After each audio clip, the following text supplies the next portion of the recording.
It's a beautiful morning in the nation's capital, and I welcome you to Good Morning Abuja. What a beautiful city we have, the city of Abuja. In the mornings, it's cold, and hazy, and just very lazy, like you can sleep more, but don't get the urge to sleep more. Please wake up, wake up. It's morning. We need to go and hustle. Yeah, the afternoons are usually hot and, dry. So please drink a lot of water. My name is Pamela Zampara, welcoming you to today's edition of Good Morning Abuja, and it promises to be interesting. Now, if you grew up in the older generation, you would know that once you see your maths teacher, you begin to tremble and be afraid. And a lot of people of that generation, I am on this table. We didn't know, I do not know maths, but thankfully, maths has been made very easy now, and the teachers are more friendlier. So a lot of our children are beginning to enjoy mathematics. If you want to know why I'm talking about mathematics, please stay on the Unity station on this program, and you get to hear everything about mathematics and how it's being taught now. Yes, this is Good Morning Abuja, as you know, and we always start off with a motivational talk, and Coach Umi is standing by. So please take it away, Coach Umi.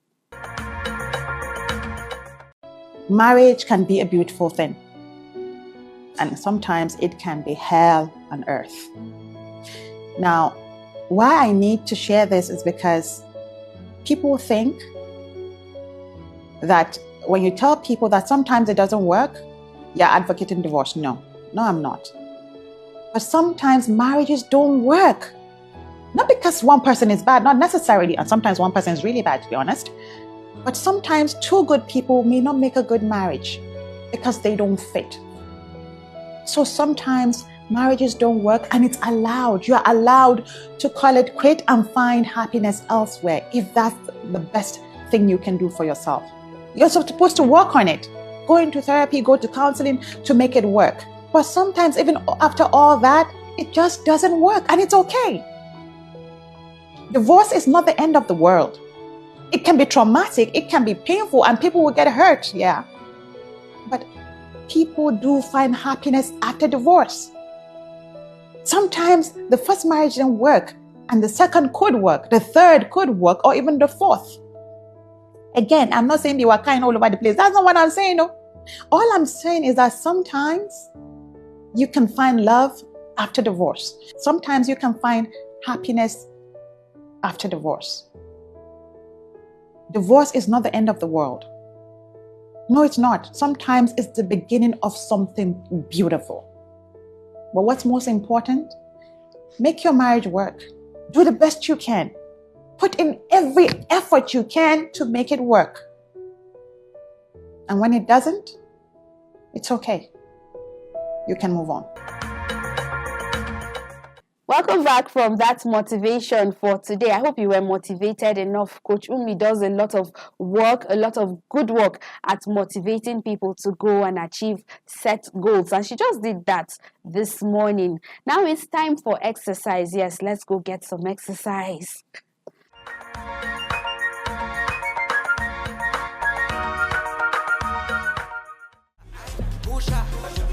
You got this.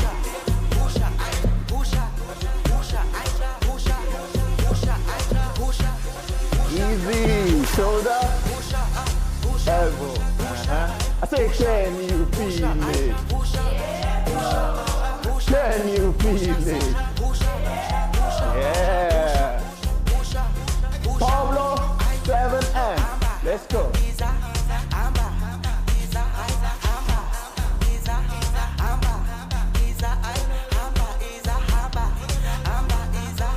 Let's go. We go like, go back. Hey, let's go.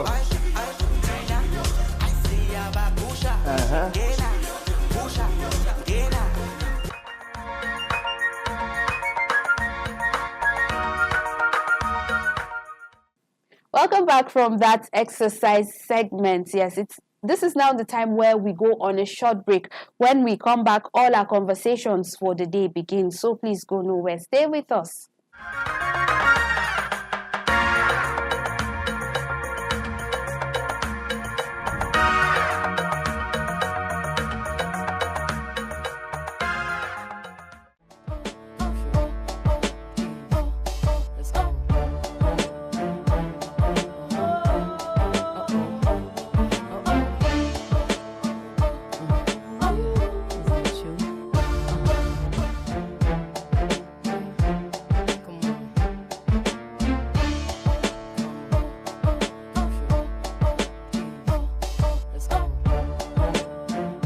time for us to say our goodbyes on the program. As usual, I remain your host of the most, Omaride with Erese, and I'll always be here with my bestie. Je m'appelle Oguntayo Olamposi Justina. Speaking French now, from Jordan to Sweden. Adios.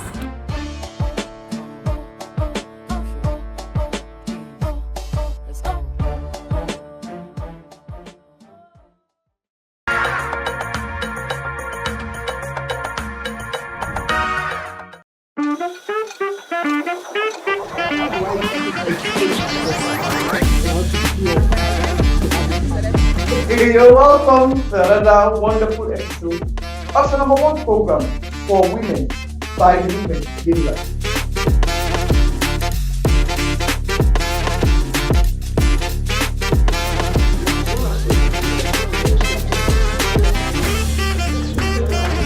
I learned it in art class in school, but they only taught us the basic of crocheting in school, and I was very interested and fascinated by it. For the women, we are, let us talk from our own part of the world. You are a woman, there is so much expectation. Since on that very lovely and light note, I want to thank you for being with us today. And tune in same time, same station next week on your number one station at Channel 5 Abuja. Today is Tuesday, the time is 7:30.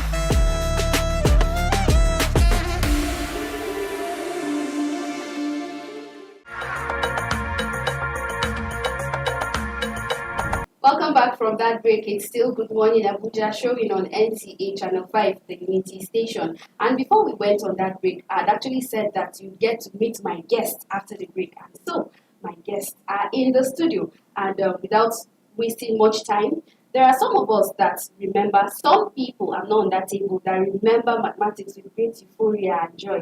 And some of us, the moment you say calculate, you've lost us there. We prefer to talk or write. Why is she talking about mathematics this morning? Because we will be diving deep into the world of mathematics. I have professors here with me to talk about the International Science Olympiads. Mathematics, well, I have a lot of fear for that subject, but it's good to know that a lot is being done, and our young people now don't have to fear mathematics again. I have in the studio Professor Promise Mebine. He's the Chief Executive, National Mathematical Center, Abuja, and Professor Steve Dede Oluwaniyi, Coordinator of Mathematical Sciences Education Program, National Mathematical Center, here in the studio with me. Maybe at the end of this interview, I'll learn to love mathematics. Welcome to the studio, professors. Welcome, sir. Thank you very much. All right, so National Mathematical Center, Abuja, what exactly? Tell us a bit about it. National Mathematical Center was established by the federal government in 1988, quite a number of years ago, and particularly to train and identify young talents in mathematics. Mathematical sciences would mean mathematics, theoretical physics, computer science, statistics, mass education, 5 core areas, and that's what we've been doing, training university lecturers, polytechnic lecturers, college of education lecturers, even secondary school lecturers, and to identify young talents in mathematics. Because if you look at this studio around, everything around there is mathematics. The sound you are hearing from me is as a result of mathematics. The fan rotating is because of mathematics. The AC, mathematics. The light you are seeing, mathematics. The rug is mathematics. So the mic you are using is mathematics. So everything around us is mathematics. But, there is a problem. The problem is that most people or most students are so afraid of mathematics. Why? Because of the method of teaching mathematics. And today, we're going to talk about that briefly. But particularly today is International Mathematical Olympiad. That's what we're here. Thank you. Professor Steve Dede Oluwaniyi, you are the coordinator of Mathematical Science Education Program. So, because I'm picking on you because of, I'm asking you this question because I can see education program. And for some of us, we feared maths so much, and are there easier ways of teaching mathematics now? Do the young people actually love maths now compared to then? Yes, the National Mathematical Center has rolled out a lot of programs, activities, and trainings to ensure that the phobia surrounding the study and learning of mathematics are a thing of the past. And so it's one of those areas that we want to leverage on today, talking about the mathematical sciences education program, because when you have students that are to be trained, there is a need to mentor them. You identify talents. There should be a way, of course, also of encouraging them. And, interest is germane, and attitudes to the study of. These are some of the things we are doing to ensure that now learners embrace mathematics. Okay, thank you, sir. Let's go back to the International Science Olympiads, which is the main thing we are discussing. When we hear of that, what exactly is International Science Olympiads, and why are they important in today's global knowledge-driven world? Well, International Mathematics Olympiads comprises not just only mathematics, but mathematics, physics, chemistry, biology. These are international competitions by young students below the age of 20. And these are selected from different countries and will converge to all these programs. This year, for Pan-African Mathematics Olympiads, we are to host it either in Senegal or one of these nations. But for others, are international programs that young talents identified within each of the countries. And of course, we need to consider that inclusivity is also considered in terms of bringing in 3 girls, 3 boys. At least must have a girl in the team. In the past, we have gone for competitions in Morocco. Last year, we went Botswana. We went with only 3 boys, and we had the gold and 3 silver medals. While in Morocco, some years back, we had 2 golds and 1 silver medal. We are in Rwanda. We got 2 gold medals and all that. And so what we do is, here in Nigeria, we have national Olympiads that we have to select the students. It has to go through 3 stages. We get the best out of the best, not just only looking at, pick this or no. We give them exams, international exams, standard exams, that globally accepted exams to select the best students, and we now train them within National Mathematical Center, and then now send them for these competitions. Okay. You actually mentioned mathematics, biology, and a few other subjects in the sciences. Now, I would like to ask, which of these does Nigeria currently participate in? Like, which subject areas are covered under the International Science Olympiads, and which of these does Nigeria currently participate in? We particularly, the center is called Mathematical Sciences. Of course, mathematics has to be the first thing we need to consider. And so we have been participating in mathematics, particularly in terms of Pan-African Mathematics Olympiads. We have International Mathematics Olympiads. We have not gone for that for quite some time. The reasons are very obvious. We operate in a budgetary system, and when the funds are not available for us to go, definitely will not be able to go. Government is really doing very well in terms of the funding. But most times when we want to go, the funds may not be ready. At that point, there's nothing we can do. And so we have been going for Pan-African Mathematics Olympiads, which we have been performing very well since I came on board 2021 till now. Prof. Steve Dede Oluwaniyi, you are the coordinator of mathematical sciences education. Like I keep mentioning education, because we need to get to the grassroots. Prof here has spoken about international exams and getting the best of the best students to go for these competitions. What is being done to ensure that we're not just picking students from Abuja, probably Lagos, Port Harcourt? What's being done to ensure that students are also picked from the grassroots? They're taught mathematics well at the grassroots, and then they're picked also, so that it's not just in the center. Yes, thank you very much. If you hear, we said national, so our competitions have national outlook. In fact, all the states of the Federation and FCT, we encourage all the schools, both public and private, to register their students. And we have categories. We have senior categories. We have junior categories. At the senior categories, we have mathematics, physics, chemistry, biology, informatics, which is computer science. Then at the junior category, we also have junior mathematics, junior science, and we also have informatics, junior informatics. And every school is, they are encouraged to register their students. And that is why we have, if you go to the portal, we have a portal where anybody in the country, any school, any parents can go to. www.nmc/olympiad.nmc. Go there, all the information are there. Students can register, so we accommodate all. Professor, is everyone eligible to participate in this competition? Provided you know yourself that you can perform. You may decide to go and register to see I whether said you if you can. just calculate, you've lost me from there. I don't know what you're talking Is that about. right? So what we do is that we expect students below the age of 20 years, and more so that you're in secondary school, for you to participate. So it's expected that if you want to register, and again, you can register more than just one particular subject. Like someone may decide to say, I want to register for mathematics and physics. I mean, it's allowed. So you can register for that and you test yourself to see what you can do.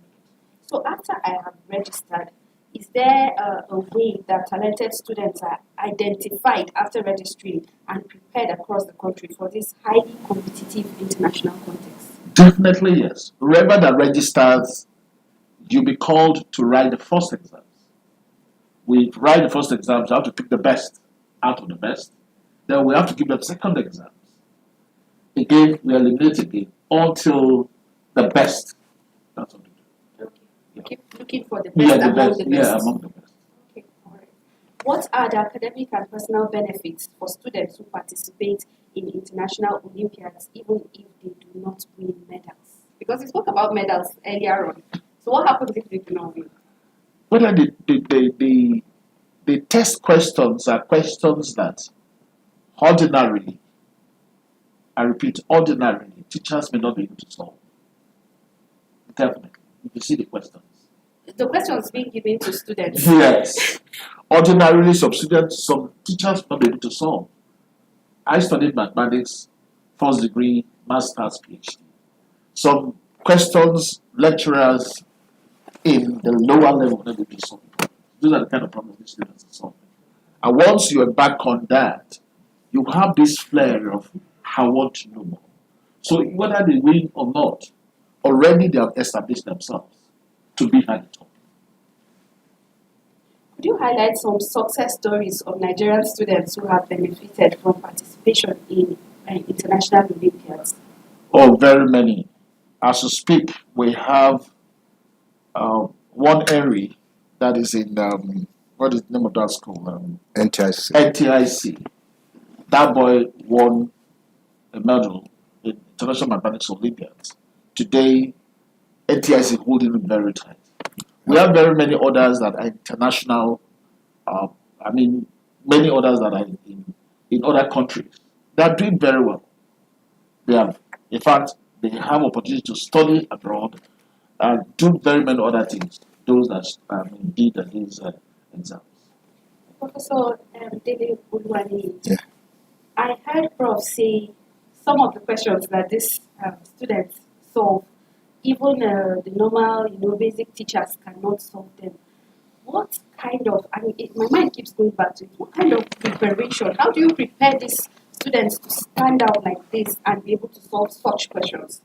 Yes, going out to participate in international competitions, you will not deceive yourself by only, limiting yourself to national grades alone.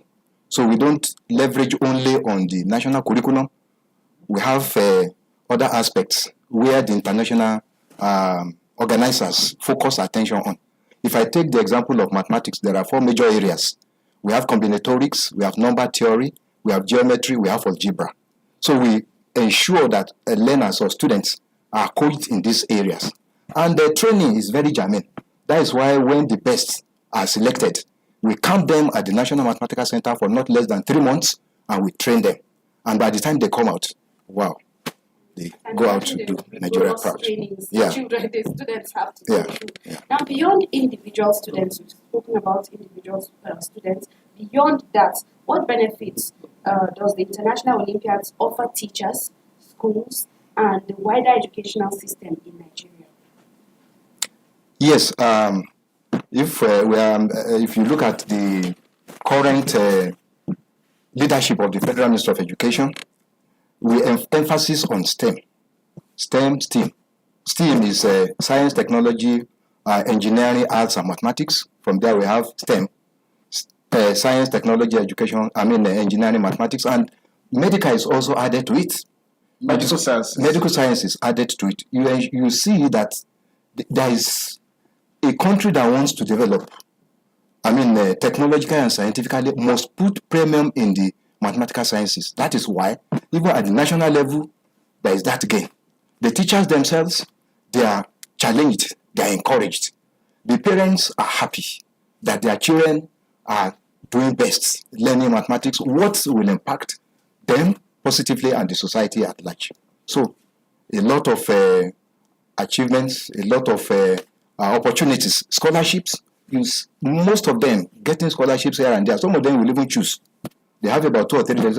Where will I go as a result of being the best from our selection? It gives me great joy to know that Nigerian students are putting the Nigerian map in web. They're painting it in gold color. Thank you so much, Prof, for that insight. Now, I would want you to give us your last words for our viewers out there. What if they forget everything about this interview we held? What do you want them to hold on to? Well, particularly I want to talk to the students, the parents. Keep on telling their words and their children to learn and learn. One of the key problems we have in society today is that social life is overtaking family values. And if the parents are not doing well, definitely the students will not do well. But in terms of what we are doing, we encourage parents to please register their students for these national Olympiads or international Olympiads exams that are about coming up. And let them go to the website and register as many students they want to register. And again, I also want to thank the Federal Ministry of Education for providing the funds that are needed for these programs. We operate on budgetary systems, and if the budgets are not there, we'll not be able to do what we're supposed to do. On that note, I want to thank the Honorable Minister of Education for our budget for 2026. That as we're planning, the money will be there for us to go for these programs. Thank you. All right. My prof in the studio is also a politician. Thank you so much, sir, for coming on Good Morning Abuja. Professor Promise Mepine, Chief Executive, National Mathematical Center, Abuja, and Professor Steve Dele Oluwani, Coordinator, Mathematical Sciences Education Program, National Mathematical Center. Also, thank you so much for coming on Good Morning Abuja. It's a pleasure conversing with you, sir. Thank you. Thank you very much for having us. Thank you. So, International Olympiads, I just hope that since I interviewed 2 professors on mathematics, somehow my brain, mathematics will just, a little of math will just drop into it. So I'm not just talking and writing, I also know little calculations. All right, we'll go on a short break, and when we come back, Good Morning Abuja, continue, stay with us.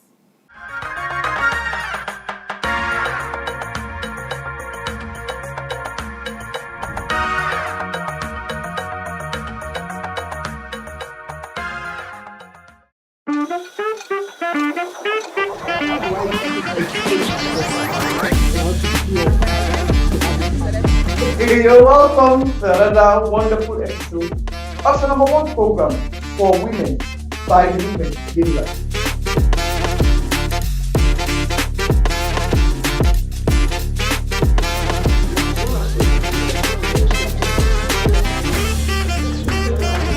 I learned it in art class in school, but they only taught us the basic of crocheting in school, and I was very interested and fascinated by it.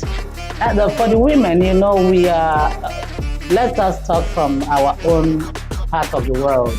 You are a woman, there is so much expectation. So it's another very lovely and enlightening. I want to say thank you for being with us. And tune in same time, same station next week on your #1 station, Channel 5 of Abuja. Today is Tuesday, the time is 7:30.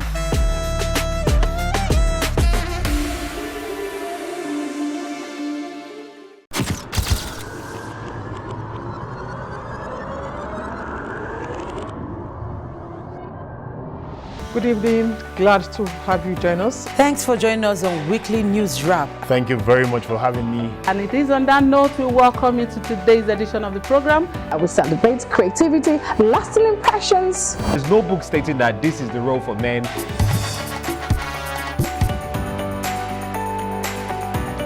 On the news. On the news at 7. The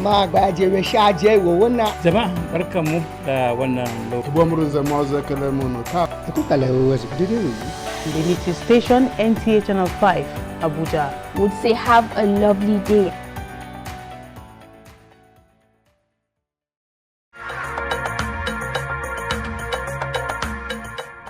It's always a pleasure to know that you're with us on Good Morning Abuja, showing on NTA Channel 5 Abuja. Now, I have a very pretty lady sitting next to me, and it gives me great joy to know that women are also making a mark in the society. Like, we're not just pretty faces, and no, we're doing a lot too. And this lady is into real estate. That's a path that most men toe into, but she is there and she's making a mark. Help me make welcome Franca Oboru. Thank you so much for having me. Welcome to the studio. Thank you. You look amazing. Thank you. You look amazing too. Thank you. All right. So, real estate. Yeah. Why did you go into real estate? What's the story? I am fascinated about architecture and buildings. You know, there's just something that serenades you when you enter a building, and you're just looking at the futures, you know, and then diving to the part of real estate. I feel like a lot of time people feel like real estate is just for the high-end, you know, income personnel, which is not really true. Okay. You want to be able to look out for everybody. You know, there's always a property for everyone. Now it depends on your budget. So for me, real estate is just me just coming in to say, you know what, let's get property for everyone. Even if my brand stands for the high-end luxury property, but I still want everybody to own something to themselves. Tell us about your brand. So my brand was born out of passion, and it gives me great joy when I see people just say, oh, you know what, luxury, I like the fact that I can get this 2-bedroom apartment to myself, not rent, but I own it, right? So my brand was born out of passion because I want everybody to succeed in the real estate, be it a first timer or you're just getting started. Real estate now depends because it's very broad. Do you want to diversify your real estate portfolio in terms of investment, or you just want to get a property for family or for self, you know, consumption and all that? So for me, this is why I came into the real estate industry, to be able to just allow everybody to know what I can own a property. It doesn't matter what the location is, but at the end of the day, like I say, it depends on your budget as well. So this is why Flagship Property Investment Limited was born out of passion. So if I come to you as a civil servant and you know that I do not have a lot of money, yeah, would there be an affordable house for me to buy, not to rent? Definitely. Okay. Definitely. Okay, tell us your plans. How can one get a property from you? Okay, I think my first question is going to be, what is your budget and what location are you looking at for? It's very paramount when you're coming to meet me. I want a property, right? So I'm going to advise you based on my knowledge to go for an off-plan investment. Now, for off-plan investment, it depends on the location. You must see a property that is going for maybe 200 million, 150. And then how this come in is more like you're just paying 30% or 40% upfront, and then you can spread the rest of the balance in 12 months. Now, it depends on the developer as well. So some developer take 24 months, while some 12 months. So now I give you leverage to own a property because you're not paying outrightly. Okay. Do you understand? So you're coming in, you're just paying 40%, and then you can spread the rest. Now it depends on how much you want to be paying monthly. So for people that's civil servant, low income earner, I'm going to open up the ground for you to go for an off-plan investment, and that's very, very lucrative for anyone. Okay, tell us about your locations. Can I be in Abuja and maybe you're covering Jos or Kaduna or wherever? Yeah. Tell us your locations. Okay, so basically right now, what I do basically was Lagos and Abuja, but towards the ending of this year, I'm in partnership with a real estate company in the United Kingdom. Okay. So we list UK as well, but it depends on people that want to invest and diversify their real estate portfolio in terms of income. Now, earning in Naira is good, but look at it from the other angle. Do you want to earn in pounds? That's a good deal. It's like my ear, when you said pounds, my ear just went. I know, right? So how important is it, or why should I be in Nigeria and have a house in the UK? How possible is it even? You want to look at the long-term investment purpose. Now, why do you want to diversify your real estate portfolio to the UK?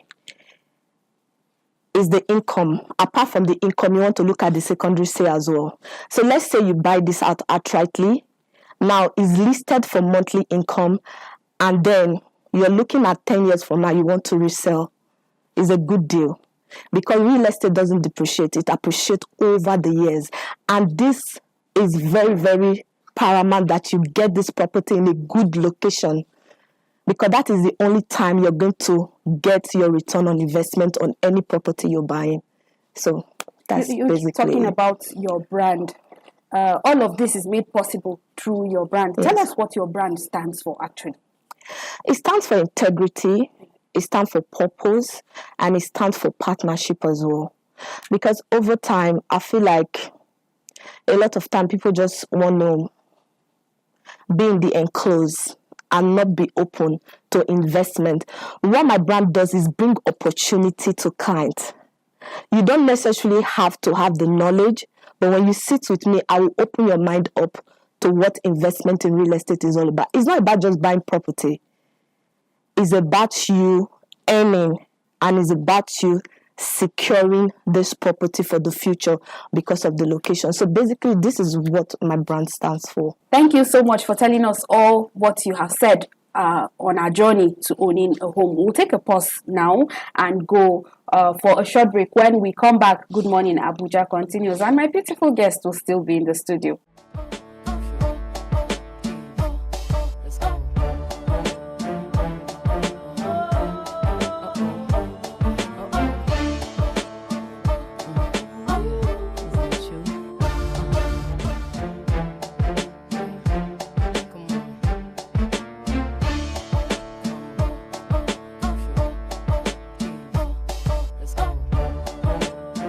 It's time for us to say our goodbyes on the program. As usual, I remain your host, the most, Omaride with Erese, and I'll always be here with my bestie. Je m'appelle Oguntayo Olaniposi Justina. Speaking French now, from Jordan to Sweden.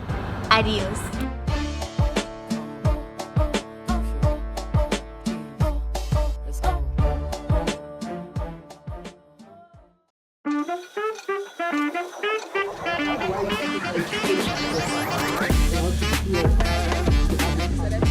You're welcome to another wonderful episode of the #1 program for women by the women daily life.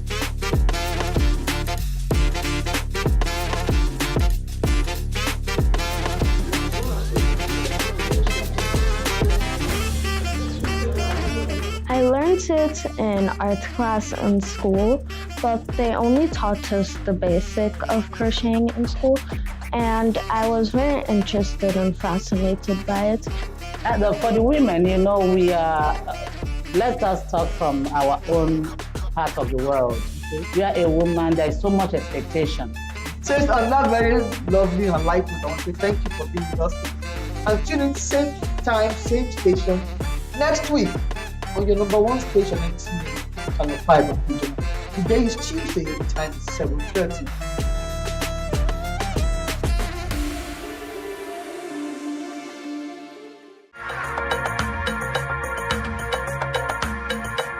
Welcome back from that break. Yes, we have been talking about owning a home, the steps to owning a home, especially in Abuja. And my guest has particular locations. She has homes, the UK, Abuja, Lagos, and did you say Port Harcourt? No, those three locations. Okay, yeah. All right. So, what are your parting words for our viewers?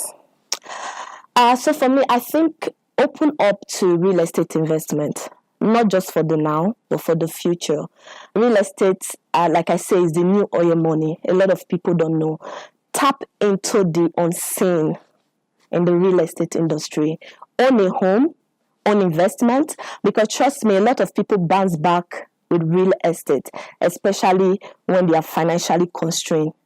It's more like, I just want to sell this and I'm back to my feet. So real estate investment is the key to the future.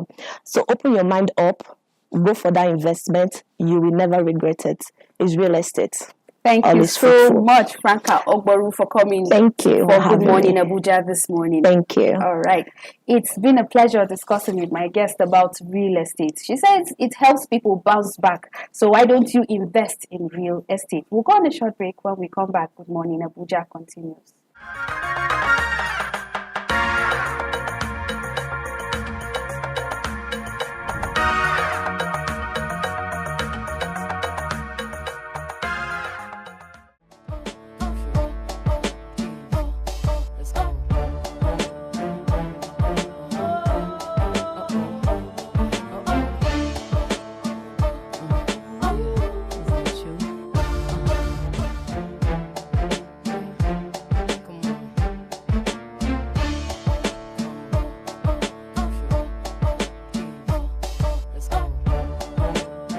It's time for us to say our goodbyes on the program. As usual, I remain your host, the most Omar with Erese, and I'll always be here with my bestie. Je m'appelle Oguntayo and I'm Justina. Speaking French now, from Jordan to Sweden. Adios.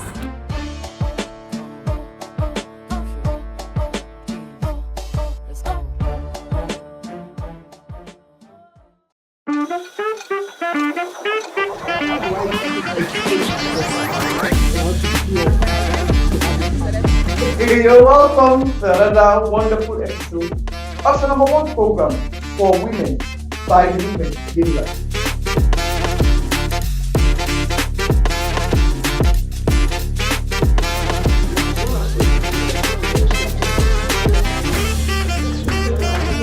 I learned it in art class in school, but they only taught us the basic of crocheting in school, and I was very interested and fascinated by it.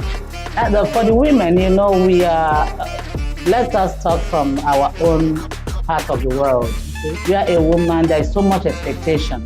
So it's on that very lovely and light note, I want to thank you for being with us today. And tune in same time, same station next week on your #1 station at Channel 5 Abuja. Today is Tuesday, the time is 7:30.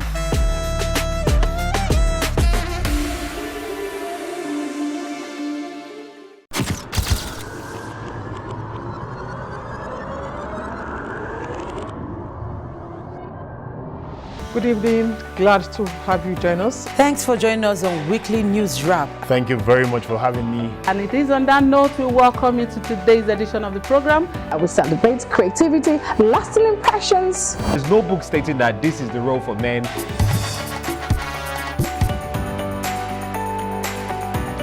On the news. On the news at 7. Jama'a barkanmu da wannan The Little Station, NTA Channel 5, Abuja. Would say have a lovely day.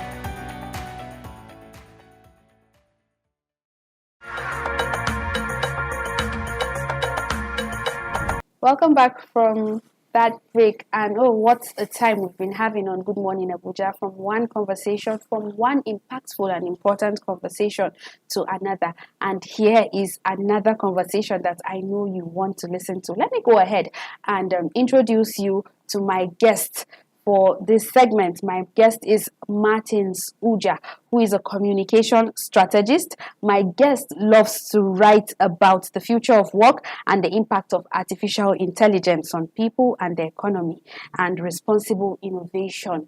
And guess what we'll be talking about today?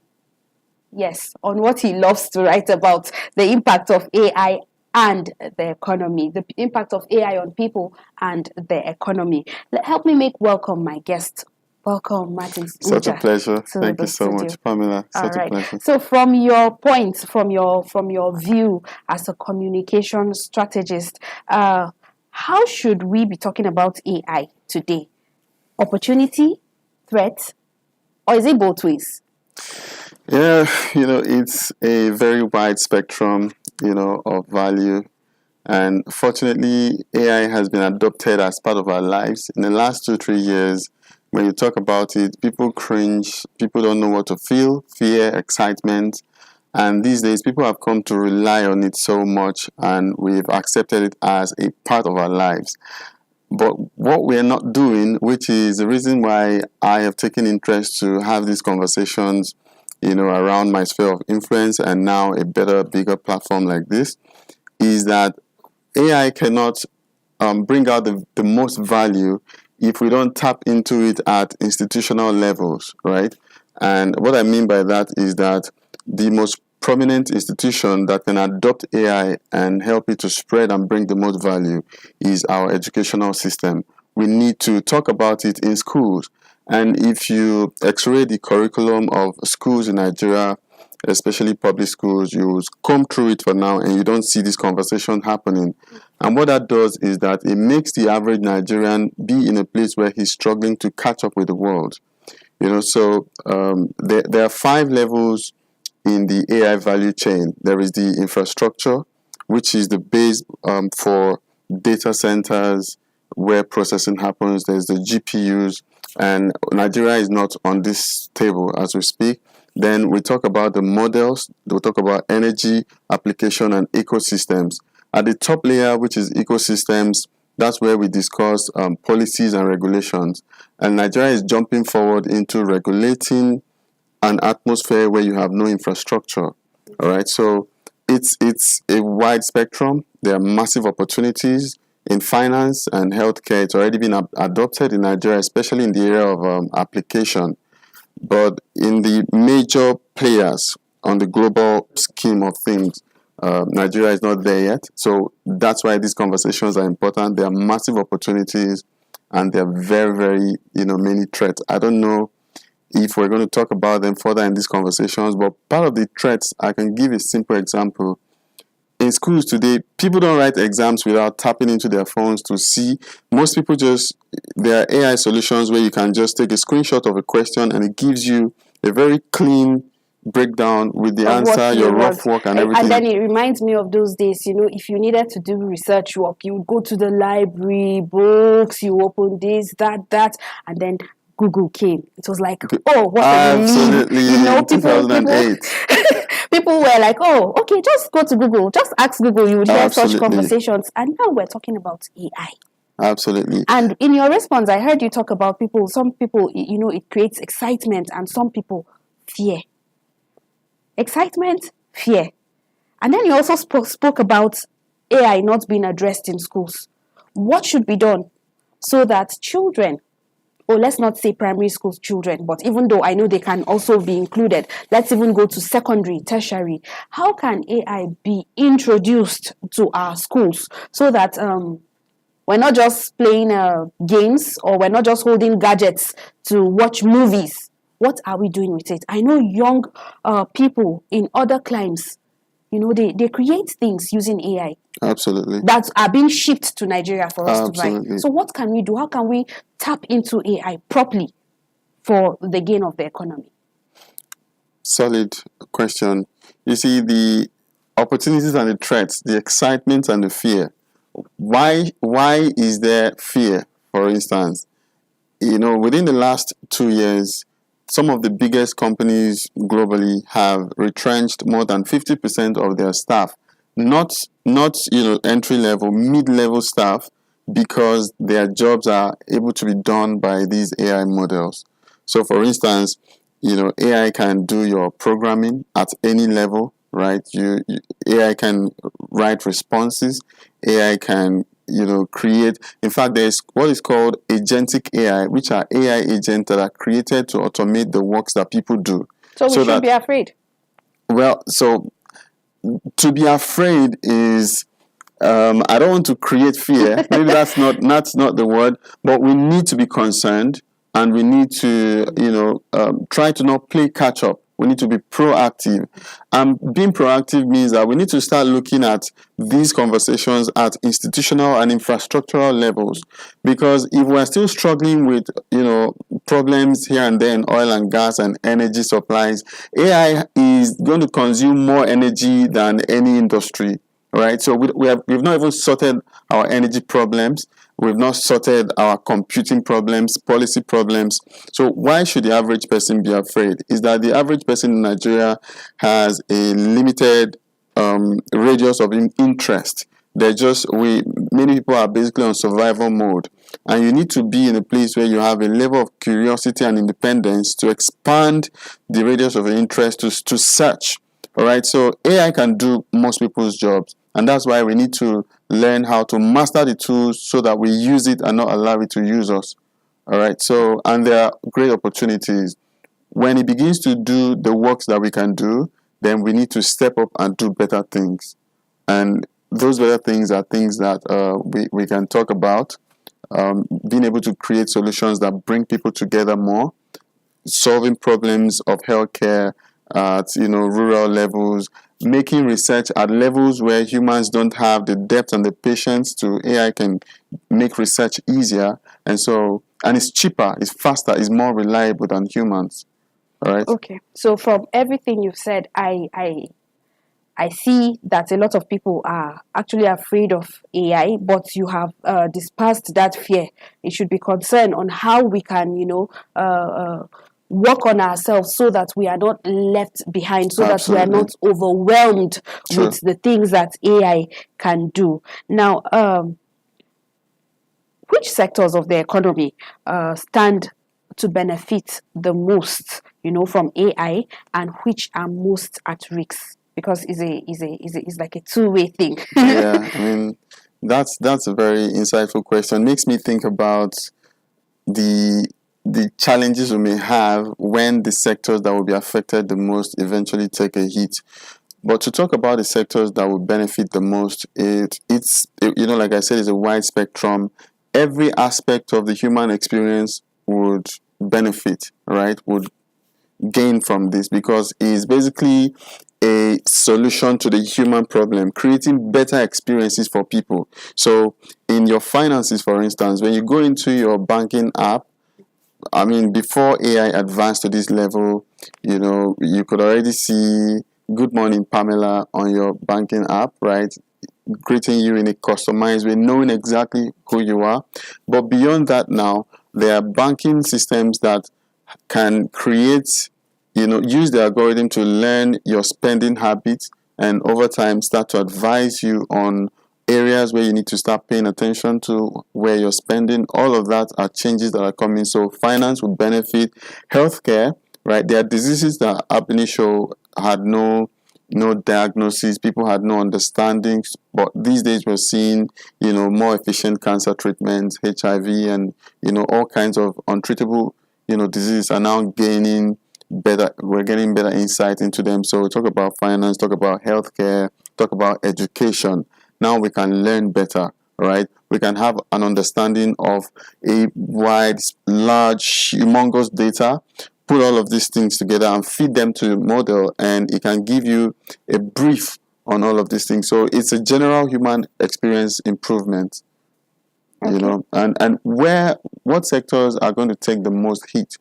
For me, I think that if you look at sectors like entertainment, for instance, I was just speaking to my friend earlier. He was busy, showing me platforms that can now create music and all of those things. It is not AI replacing those things, but policy and regulation are going to be really hard, right? Because if you create an AI art, that could have been something that an artist would take time to create. And then it's just at its Yes, fingertips and now. these things are. I'm being told that we do not have a lot of time again, but there's something I would want you to address before you go.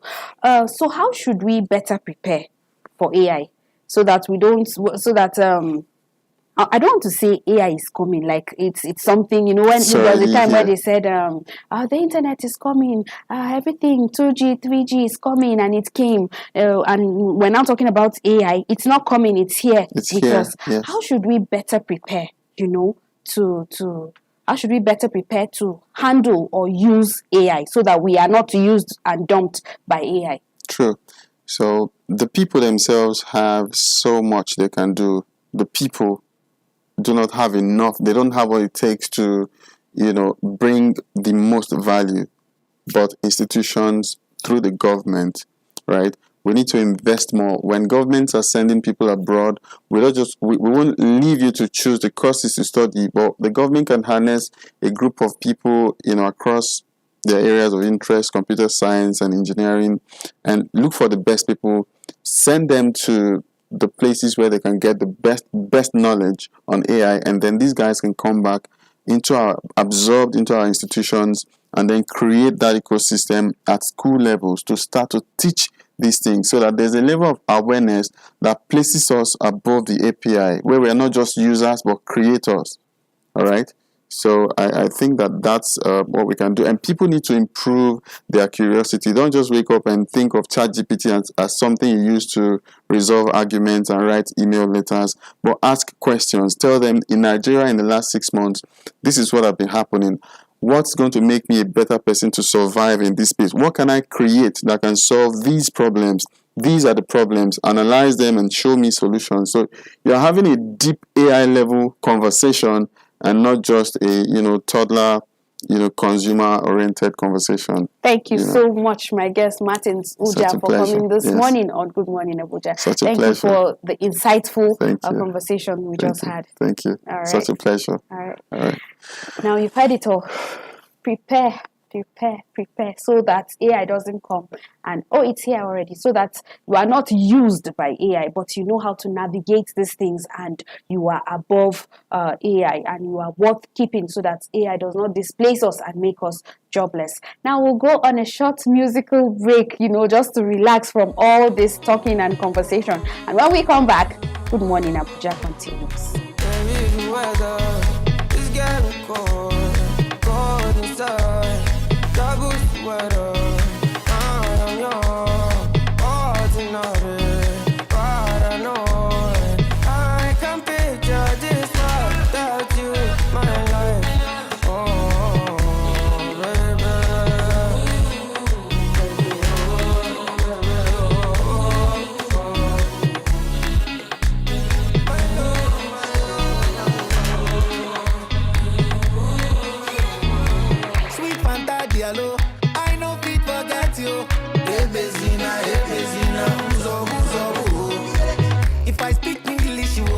Welcome back from that musical break. Hope you joined in dancing a little. Dance is also a form of exercise, It lightens your spirit, lightens your mood. And then when you dance, you exercise. It keeps your heart, body, mind, soul, everything in sync. Now, what would the weather today look like? Let's find out together.